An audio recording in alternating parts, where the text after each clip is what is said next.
I thought I'd just make this short video to show what difficulties can be encountered when you wish to remove the clutch from Ford Fiesta 1.25 Zetec. This is the Mk4 Ford Fiesta, although I believe the procedure is almost identical on the facelift, which is people seem to refer to as a Mk5. The main difficulty that was experienced, which I couldn't read much up about because no one online seems to have mentioned anything about this or seems to have done the job. They just mention, oh, I've just taken it to such and such a garage, is that you need to lower this side of the gearbox and engine combination quite far, so that then the gearbox will clear the not only the car's chassis but also the subframe that attaches all the suspension components attached to it. I'll just show you down below exactly what I mean. You have to excuse the jacks being in place because I've only just got this up the other day and I haven't seen to the car since. But basically, this unit here has to be lowered from this position to about down to here. Now this means the whole unit has to pivot off a single engine mount, which is up at the top. This engine mount here. So you need to watch this and pay attention to its condition, because basically you're going to have the whole weight of all the transmission and engine pulling on this single engine mount while it's supported on the jack. You also need to keep an eye on this pulley here, because this will potentially end up pushing against the vehicle's chassis. Now that probably isn't bad in itself, but it is the actual limit of where you can go. So if you're uncertain as to how far you can lower the gearbox, you can slowly lower it until it comes into contact with that, and then jack it up slightly again.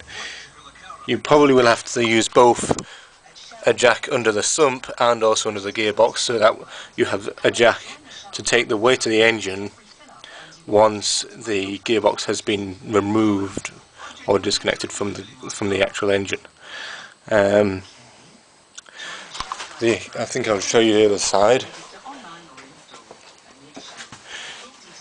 This subframe here, I don't know if you can see it clearly, this subframe assembly here is what gets in the way of this gearbox here.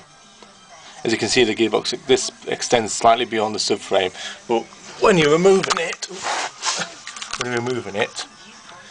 the whole casting will hit as you try and withdraw the gearbox from the engine.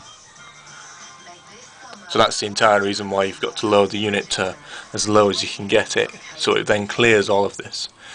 You'll also probably find that the gearbox would need rotating, as we found anyway when we lowered the engine and gearbox, is that it started to rotate on that single engine mount. So instead of it being horizontal, it was rotated about 10 degrees towards the car itself, which meant that getting the gearbox in, you had to rotate the gearbox as well. But obviously the gearbox wants to sit level on the jack. So it's basically a job I would recommend to have at least 2 people on the job when you're trying to get the gearbox in or out of the car. The actual procedure for getting all the components off the gearbox, like undoing all the bell housing bolts and the switches and the sockets, is quite straightforward, as is the actual linkage between the gear lever and the gearbox.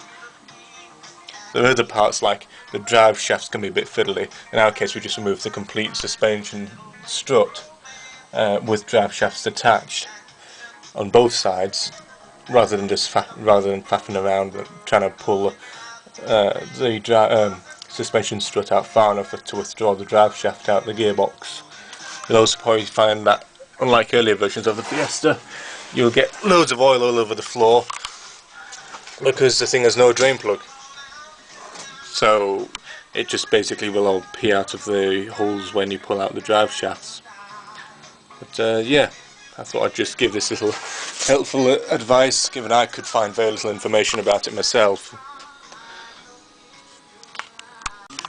I am thought I'd also just show you the reason for having got the gearbox out of the Fiesta originally was, well, not necessarily because the clutch was knackered, although that was the case.